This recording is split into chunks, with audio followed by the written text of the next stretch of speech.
Hello everyone and welcome to the most anticipated strategy games that are coming in 2018. Every 6 months I like to do one of these videos, so if you haven't seen it already, check out my first half of 2018's anticipated releases. As always, these are my personal favorites, which I've been following along, and as these games aren't yet released, many, if not all, contain gameplay that is subject to changes and delays.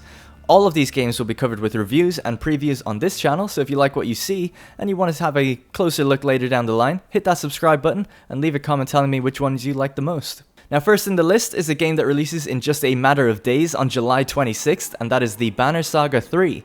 The Banner Saga is a role-playing adventure game with real-time tactical battles. You'll follow various groups as they traverse a harsh and mythical landscape inspired by Viking culture. An unexplained event has caused the sun to stop moving in the sky, creating an endless winter and igniting the Third Great War between humans, Varls and Dredge. The game has a great story and a few significant player choices that carry across between the three different games. The turn-based combat is simple to understand but offers multiple layers of strategy thanks to the RPG elements, allowing you to upgrade your character skills differently, and how health and damage are handled as one. The Banner Saga 3 closes out the Banner Saga trilogy, and if you haven't checked out the previous installments, you can pick up all three games and their soundtracks up together in one complete bundle when the third game releases. Carrying over the tactical combat into August is Phantom Doctrine by CREATIVEFORGE Games. The year is 1983, it's the peak of the Cold War, and you're the leader of the Cabal, a secret organization tasked with preventing global catastrophe by carrying out secret missions, investigating classified files, and interrogating enemy agents. The clock is always ticking, and you need to find a way to prevent war.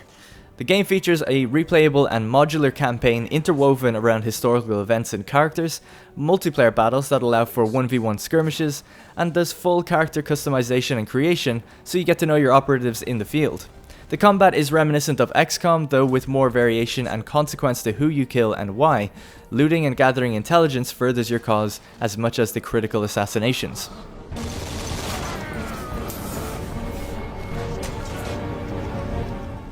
Moving on to something a little more lighthearted now than the constant threat of World War III is 2 Point Hospital, releasing at the end of August.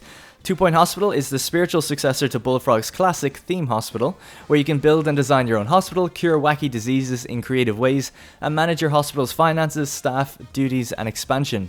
There's really not much else to say about this other than it looks like good clean fun. Hopefully the game's campaign has a decent length, and sandbox mode allows for a lot of replayability.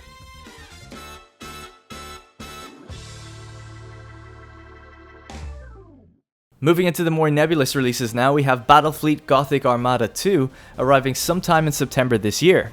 BATTLEFLEET Gothic Armada focuses on delivering epic space battles from the Warhammer 40k universe with RTS combat set across an extensive campaign and PvP multiplayer. The sequel will build and expand upon its predecessor's content, this time adding in all 12 factions from the original tabletop game, playable in both solo and multiplayer, including the highly anticipated Necrons and the Tyranids. The game touts bigger battles, refinements, and improved multiplayer modes and features, with greater customization options for fleets and ships. Everything's looking great for this game so far, and owners of the original get a 25% pre-order discount. Hopefully, TINDALOS Interactive will focus on polishing the experience, as bugs and crashes are its predecessor's biggest pitfalls.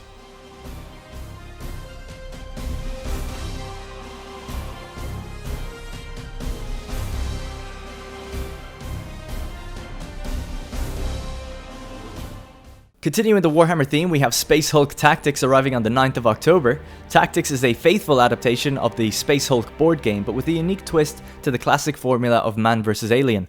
Set aboard labyrinthine, derelict ships that are connected together, the tight laneways add an extra layer of strategy to the regular grid-based tactical combat. There's two campaigns to play through from the perspective of either the Blood Angels or the Gene Stealers. Blood Angels will have tasks on what to do, such as escape, kill enemies, collect items, perform special tasks, while the Gene Stealers just have to stop them.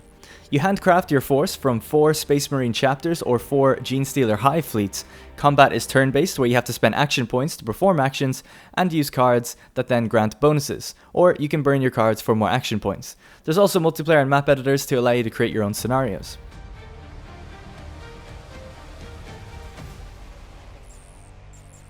Next up, we have an indie city builder game slated for Q4 2018, Hard Ancient Life.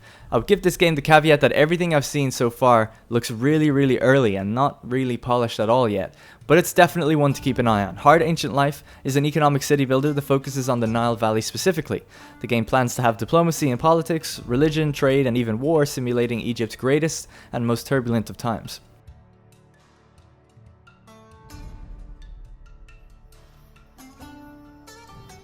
Scheduled just for a 2018 release, we've got another economic city builder, and this time it's set in the future, Industries of Titan. As the name would suggest, the game is set on Saturn's moon Titan, and it's all about creating a thriving industry by balancing the needs of your workers, your factories, and your buildings to produce a powerful and efficient economy. You'll also have to overcome your enemies via tactical battleship combat, technological superiority, political influence, or the sheer productive power of your factories.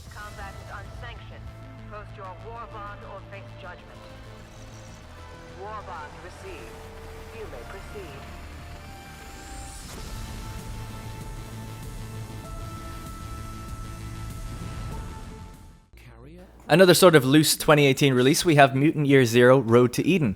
This game is basically post-apocalyptic XCOM, where you play as mutated animals. While the characters in premise are quite cartoon-like and silly, they're actually given a grounded and dark and a gritty edge. The game has a stronger focus on stealth and exploration, allowing you to journey through abandoned cities and look for supplies to plan out your next adventure. Mutations are a form of progression, allowing you to gene-modify your characters to get better traits and stats. Stay right there. I'm Dux, and he's Borman. I think you've mistaken me for someone who gives a duck. Time to kick some ass! Here's the problem. Eden's a fairy tale. If Hammond thinks there's an Eden, there's an Eden. Believe me.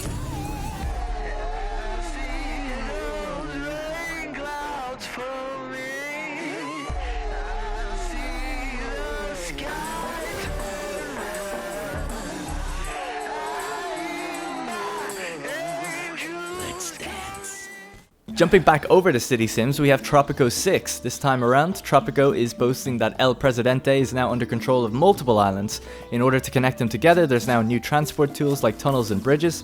T6 also touts more palace customization, the return of election speeches, and a revised research system focusing on politics. Of course, the classic Tropico tropes are still there, becoming a feared dictator or a peace-loving statesman to build your own banana republic through 4 distinctive eras. Coming winter 2018, we have yet another city builder game, and that is Anno 1800, taking the series to the turn of the 19th century where you can lead the Industrial Revolution. Unfortunately, I don't really have much info on the Anno series as a whole, or this game in particular, and it's had very little press time, and with no Steam page as of yet, there's just not a whole lot to go by. Anno games can be hit and miss, so hopefully this one has that kind of community feedback they're focusing on this time. Maybe then they can get it right and return Anno to its 1404 glory.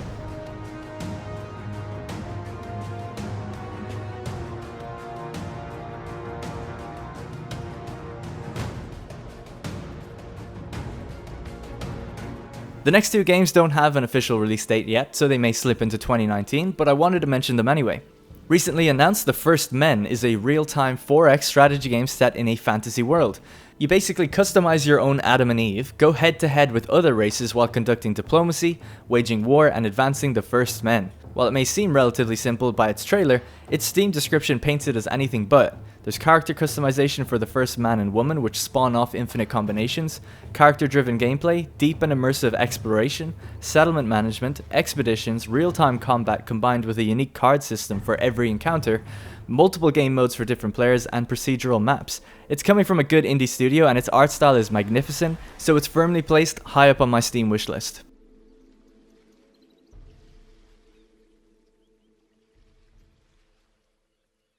Next is a game of epic proportions, but it's made by one developer, Ymir. Ymir is a 4X multiplayer strategy game with a city builder where each player develops a civilization of pigmen starting at the Stone Age. I have this game, but I haven't had time to play it yet. Now, while multiplayer initially turns me off of this type of game, the systems and art style seem so complex I'd be foolish to write it off. I'm currently watching a YouTuber play it in my spare time as well, and it just looks like a lot of fun. Unfortunately, it has no release date as of yet, but again, wishlist it if you want to keep track of it, or hit that subscribe button if you want to see me cover it. And that's it for the most anticipated strategy games of Q3, Q4 2018. If you like these videos or you want to see any of these games on my channel, do leave a comment letting me know what your favorites are. It'll basically help me prioritize them. Now I do plan on playing each one at some point and reviewing as many as I can before their release. As always, thank you very much for the support we have on Patreon. Those guys and girls directly fund this channel. That's all from me, and I'll see you in the next one.